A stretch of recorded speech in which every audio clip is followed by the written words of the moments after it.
Hello students, I am Bhanu sir. बेटा आज अपन क्या कंटिन्यू करेंगे? आज अपन पढ़ेंगे अपने पार्टनरशिप के आगे के क्वेश्चंस। ठीक है ना। लास्ट क्लास में अपन ने बेसिक इंट्रोडक्शन, पार्टनरशिप क्या होती है, उसमें क्या फॉर्मूला लगता है, पार्टनरशिप की क्या टाइप्स होती है, उन्हें डिस्कस करा था।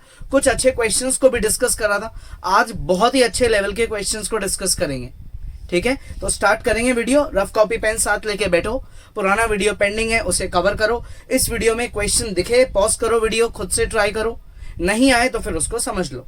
ठीक है, स्टार्ट करते हैं आज का टॉपिक क्वेश्चन नंबर 7 के साथ। 6 क्वेश्चंस अपने पहले ही हो चुके थे। 7th क्वेश्चन आज का पहला क्वेश्चन है। 3 दोस्त हैं जिन्होंने हाउस एक रेंट पे लिया। इतने रुपए उन्होंने पे करे रेंट के। ठीक है, they remained together for 4 months and then got to left the house. यानी कि जो गोटू है वो सिर्फ 4 महीने ही घर में रुका है, तो वो तो 4 महीने का किराया देगा। आफ्टर 5 more months मोटू ने घर छोड़ दिया, यानी कि मोटू 4 और 5 9 महीने का किराया देगा। पहले तो 4 महीने देगा ही, उसके बाद 5 महीने और रुक रहा है वो। बच गया छोटू, वो पूरे ही 12 महीने का किराया देगा। क्लियर? ठीक है, आ गया समझ में। अब अपने से पूछा गया है how much rent should each पे। टोटल रेंट उन्होंने कितना दिया है? टोटल रेंट दिया है 13,824, 13,824 रुपीज उन्होंने टोटल रेंट दिया। बताओ इसमें से किसका कितना शेयर है, ये बताओ। ठीक है, तो यहां पे यार देखो, पहले 3 लोग रह रहे हैं, पूरे 12 महीने का ये रेंट है। तो यार टोटल रेंट अगर मुझे दे रखा है तो मुझे इससे पर मंथ का रेंट सबसे पहले निकाल देना चाहिए, क्योंकि रेंट पर मंथ के हिसाब से क्वेश्चन इजी हो जाएगा। 13,824 डिवाइड बाय 12, तो रेंट पर मंथ मेरा क्या निकल जाएगा? ये निकल जाएगा 1152। 1 महीने का ये रेंट है। जहां भी वो रहने जा रहे हैं, चाहे 1 आदमी रहे, 2 आदमी रहे, 3 रहे, ये किराया देना है। ठीक है, तो अब शुरू के 4 महीने की अगर बात करें, फर्स्ट 4 months की अगर बात करें, तो जो टोटल रेंट है जो 4 महीने का हो जाएगा वो होगा 4 times ऑफ 1 महीने का रेंट। 1 महीने के रेंट को 4 से मल्टीप्लाई कर दो, 4068। शुरू के 4 महीने तीनों लोग रह रहे हैं, है ना। तो अपन यहां लिखेंगे शेयर पर पर्सन। शेयर पर पर्सन कितना हुआ? तीनों लोग रह रहे हैं, तो 4068 डिवाइडेड बाय 3, यानी कि एक आदमी ने कितना रेंट दिया वो निकल जाएगा। तो वो वैल्यू कितनी निकलेगी? 1536 डिवाइड करने पे। यानी कि शुरू के 4 महीने एक आदमी ने इतना रेंट दिया, तो उनका क्या हो गया? आपस में इक्वल रेंट डिस्ट्रीब्यूट हो गया। ठीक है, एक आदमी ने ये रेंट दिया है 4 महीने का। अब देखो, गोटू तो 4 ही महीने रह रहा था, यानी कि ये गोटू का रेंट आ चुका। गोटू ने इतना रेंट दिया क्योंकि 4 महीने बाद तो वो जा चुका है, अब वो पिक्चर में है ही नहीं। अब बात करते हैं अपने सेकंड राउंड की। सेकंड राउंड में 5 महीने हैं। अब जो मकान मालिक है वो बोलेगा मुझे कोई मतलब नहीं है गोटू रुके या ना रुके, मेरा मंथली किराया तो फिक्स रहेगा। यानी कि 5 महीने के हिसाब से मैं तो मेरा रेंट लूंगा, चाहे आप 2 जने रुको या आप 3 जने रुको। तो ये जो रेंट है ये कितना आ गया? ये आ गया 5760। लेकिन इस बार जो ये रेंट है वो कितने लोगों में बटेगा? इस बार ये रेंट सिर्फ 2 लोगों में बटेगा, क्योंकि 2 ही लोग रह रहे हैं, गोटू तो जा चुका है। तो रेंट पर पर्सन इस बार कितना निकल गया है, ये अपन डिवाइड करके निकाल लेंगे। ये आएगा मेरा 2880। क्या निकलेगा ये? 2880। तो रेंट पर पर्सन अब निकल गया 2880। ये आगे के 5 महीनों का रेंट है। अब बात करते हैं थर्ड राउंड की। लास्ट कितने महीने बचे? 4 और 5 9, 3 महीने बच गए। लास्ट 3 months की अगर बात करें तो उसमें जो रेंट है वो अकेला कौन देगा? वो अकेला छोटू देगा। बिकॉज आफ्टर 5 months जो मोटू है वो भी घर छोड़ के जा चुका है, छोटू अकेला रह गया। तो छोटू जो है वो लास्ट के 3 महीने जितना भी रेंट होगा वो अकेला पे करेगा। 1152 मल्टीप्लाई बाय 3, 3 2 जा 6, ये 15 का 1 कैरी चले गया है 4, 3 4 5 6, ये छोटू ने अकेले ने रेंट दिया।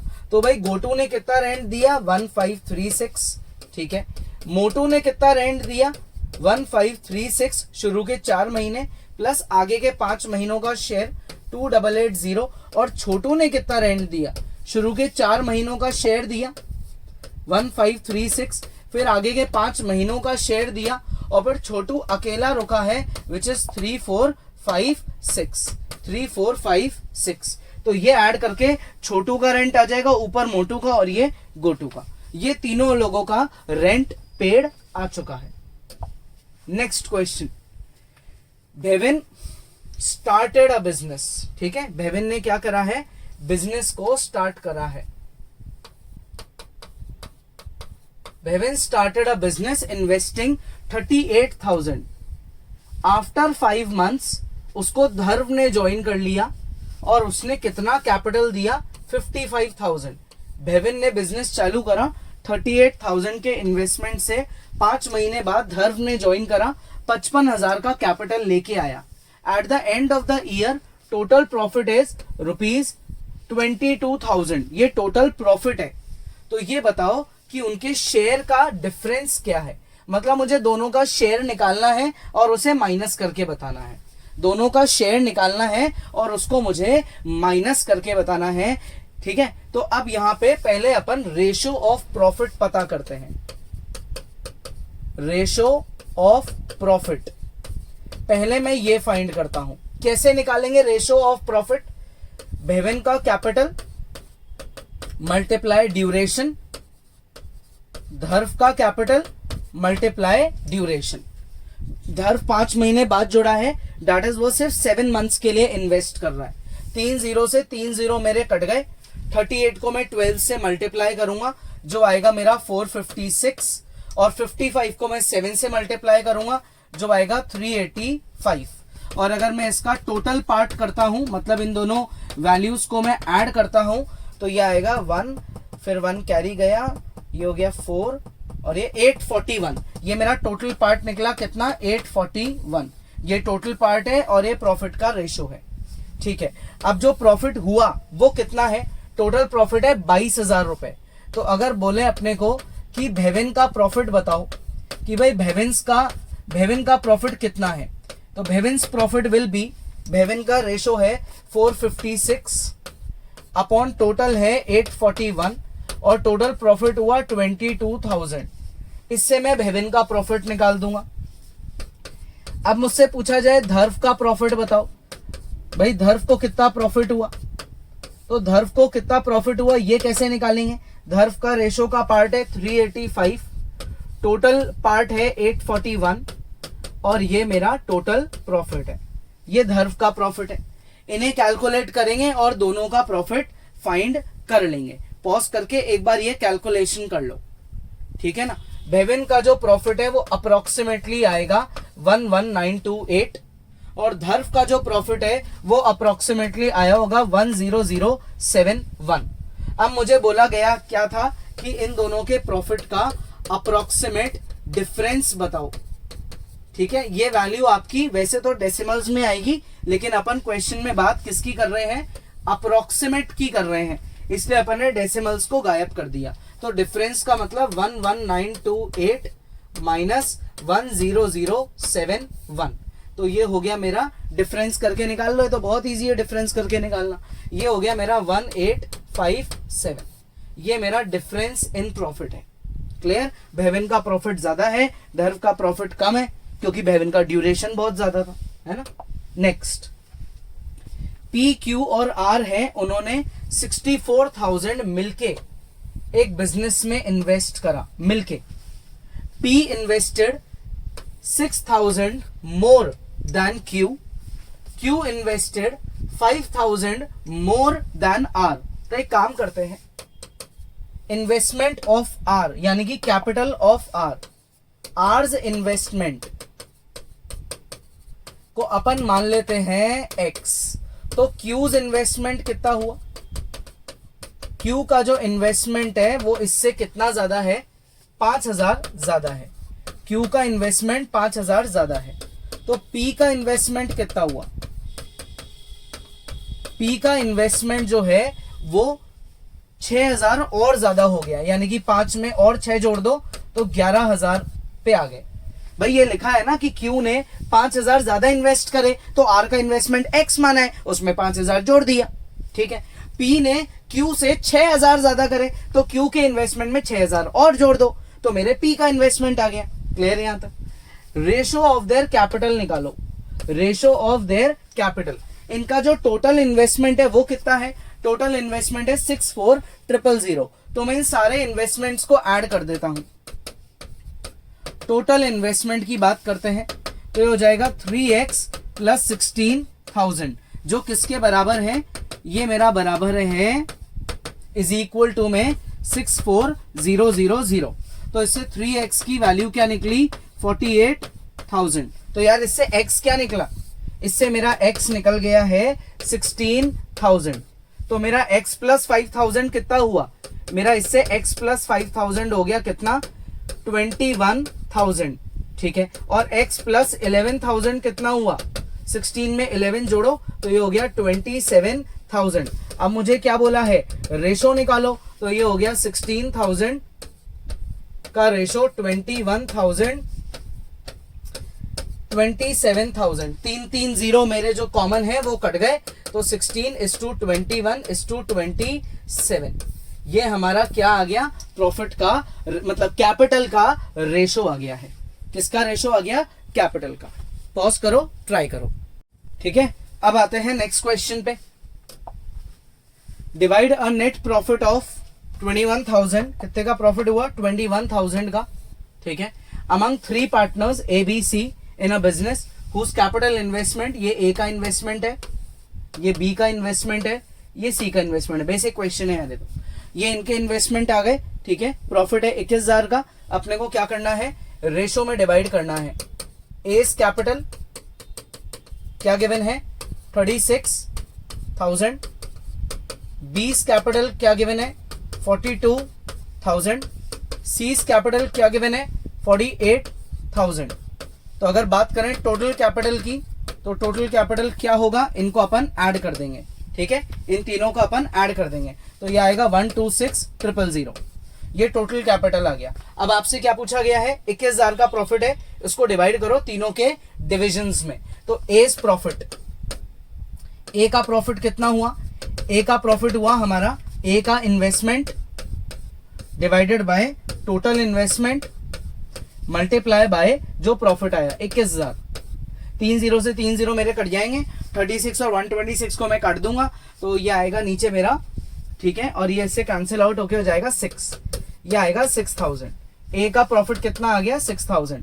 20 प्रॉफिट, बी का प्रॉफिट कितना होगा, बी को मिले हैं 42,000, टोटल है 126,000 और प्रॉफिट हुआ है 21,000 का। तो उस हिसाब से 3 0 से 3 0 कट गए, सिंप्लीफाई करेंगे तो ये आएगा मेरा 7,000, ठीक है। क्या वैल्यू आएगी 7,000। अब यार ये आप ऐसे ही सी का रेशो निकाल लो, फॉर्मूला बिना लगाए। 6,000 और 7,000 13,000, इसमें से आप कम कर लो। 21,000 में से 13,000 कम करे तो सी का जो प्रॉफिट है वो कितना हो गया, वो आ गया मेरा 8,000। जैसे जैसे इन्वेस्टमेंट बढ़ता गया वैसे वैसे प्रॉफिट भी बढ़ता गया। इजी है। नेक्स्ट क्वेश्चन देखो। 3 friends A B C enter into a partnership. A puts 5,000 per month for the whole year, मतलब ए 12 महीनों तक 5,000 रुपए देता जा रहा है हर महीने। तो ए का जो कैपिटल है, जो उसने बिजनेस में पैसा लगाया, वो हुआ 5,000 रुपए, ठीक है, इंटू 12, यानी कि ए का कैपिटल इन्वेस्टमेंट हो गया 60,000। ए ने इतना पैसा दिया है बिजनेस को। अब बात करते हैं बी की। बी का कैपिटल क्या होगा, बी ने क्या किया है, बी ने 3,000 रुपए दिया per month at the first and increases his contribution to 4,500 at end of 4 months. 4 महीने तक ये 3,000 रुपए देता जा रहा है, उसके बाद बचे 8 महीने उसमें ये इतना रुपए दे रहा है। तो बी का कैपिटल हो गया ये 4 महीनों का और फिर आगे के 8 महीनों का, यानी कि जो बी का कैपिटल हो गया वो हो गया अपना 48,000। ये बी का कैपिटल है, बी ने इतना पैसा लगाया। अब आते हैं सी के कैपिटल पे। भाई सी का कितना कैपिटल है, सी ने कितना इन्वेस्ट करा। सी ने बोला कि मैं 4,000 रुपए जो है पर मंथ देता जाऊंगा, ठीक है, और विड्रॉ करूंगा, यानी कि पैसा निकाल रहा है भाई ये, ₹1000 at the end of 9 months. 9 महीने खत्म होने के बाद, यानी कि सिर्फ जब 3 महीने बचेंगे तो उसमें हर महीने ₹1000 लेगा भी, मतलब ₹4000 तो ये इसने दे दिए मान लो, और ₹1000 इसने लास्ट के 3 महीनों में निकाल लिए। तो ये हो गया 48 माइनस 3 45,000। ये सी का कैपिटल इन्वेस्टेड है, सी ने इतना पैसा लगाया बिजनेस में। अब इनका जो कैपिटल इन्वेस्टेड है उसके रेशो से ही प्रॉफिट का रेशो आएगा। Ratio of capital multiply by time is equal to ratio of profit. ठीक है, ये रूल होता है। तो इससे मैं रेशो ऑफ प्रॉफिट निकाल लूंगा, इससे मेरा रेशो ऑफ प्रॉफिट निकल जाएगा। रेशो ऑफ प्रॉफिट कितना निकलेगा भाई, इनका रेशो करना चालू कर दो। 60,000 मल्टीप्लाई बाय 48,000, 60,000 ठीक है, और रेशो फिर अपना 48,000, और यहां पे अपना कितना 45,000। 30 काट देंगे, 60 48 और 45, 3 से और काट देंगे तो ये हो गया 20, 48 को 3 से काटोगे तो ये हो जाएगा 16, और 45 को काटोगे तो ये हो जाएगा 15। ये मेरा क्या है, ये मेरा रेशो ऑफ प्रॉफिट है। अगर मैं इसके टोटल पार्ट्स करने बैठ जाऊं, इनको मैं ऐड कर देता हूं, तो इसके मेरे टोटल पार्ट्स हो गए कितने 51। अब मेरा टोटल प्रॉफिट कितना है, बिजनेस को प्रॉफिट कितना हुआ, बिजनेस को प्रॉफिट हुआ 10,200 रुपए का, ये बिजनेस को प्रॉफिट हुआ है। इस रेशो में प्रॉफिट बटेगा, इतने रुपए को मुझे बांटना है। तो मुझे बताओ कि how should they divide the profit, किस तरीके से डिवाइड करें। तो मुझे इन तीनों का प्रॉफिट निकालना है। तो 20 16 15 और 51, 20 16 और 15 ये मेरे इनका रेशो है। इसके टोटल पार्ट्स मेरे 51 है। 10,200 रुपए मेरे बिजनेस को प्रॉफिट हुआ है। तो अब मुझे क्या करना है, तीनों का प्रॉफिट निकालना है।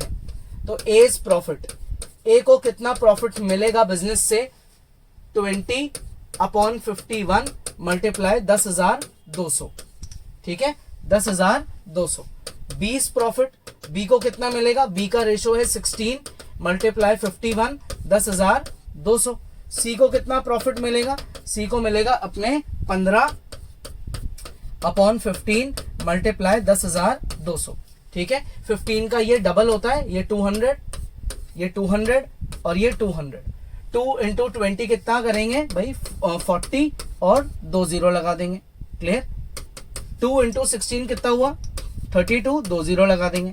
2 इंटू 15 कितना हुआ 30 और 2 0 लगा देंगे। तो 4,000, 3,000 और 3200 टोटल कर लो आप। तो ये आपका टोटल कितना आ गया 10,200 रुपए, सही में बट गया। सबसे ज्यादा किसको मिला, ए को क्योंकि उसका इन्वेस्टमेंट सबसे ज्यादा था, फिर बी को और सी को क्योंकि उसका इन्वेस्टमेंट सबसे कम था। तो डिक्रीजिंग ऑर्डर में इनको प्रॉफिट मिला है क्योंकि डिक्रीजिंग ऑर्डर में ही इन्होंने बिजनेस में इन्वेस्ट किया है। किया सबने पूरे 12 महीने के लिए है, लेकिन अमाउंट का फर्क आ गया, ठीक है। तो आज के क्वेश्चंस अपने काफी बेसिक क्वेश्चंस थे, जिसमें अपन ने सेम क्या सीखा है, अलग अलग तरीके से कैसे इन प्रॉफिट्स को डिवाइड किया जाता है, ठीक है। एक बहुत अच्छा रेंट का क्वेश्चन अपन ने करा था, ये बहुत अच्छा क्वेश्चन है सबसे पहला वाला। उसके बाद हाँ, ये इसमें कैलकुलेशन इंपॉर्टेंट है, ये कैलकुलेशन पे बेस्ड क्वेश्चन अच्छा है। ये वेरिएबल बेस्ड क्वेश्चन था अपना, ठीक है। ये अपने प्रॉफिट पे बेस्ड क्वेश्चन है, जिसमें आपको क्या दे रखा है, तीनों का कैपिटल। बेसिक क्वेश्चन था ये काफी, ये भी अच्छा क्वेश्चन है। इसमें ये पॉइंट इंपॉर्टेंट है कि इसने विड्रॉ करा है तो इसका कैपिटल जो है वो डिक्रीज हो जाएगा, क्लियर। तो इजी है आज का टॉपिक, बहुत बहुत बेसिक लॉजिक पे बेस्ड क्वेश्चंस है, लेकिन इंपॉर्टेंट है। कैलकुलेशन में मिस्टेक नहीं करोगे, इसके लिए कैलकुलेटर यूज नहीं करोगे, कॉपी नहीं करोगे, खुद से ट्राई करोगे, ठीक है। तो नेक्स्ट क्लास में अपन आगे पढ़ेंगे।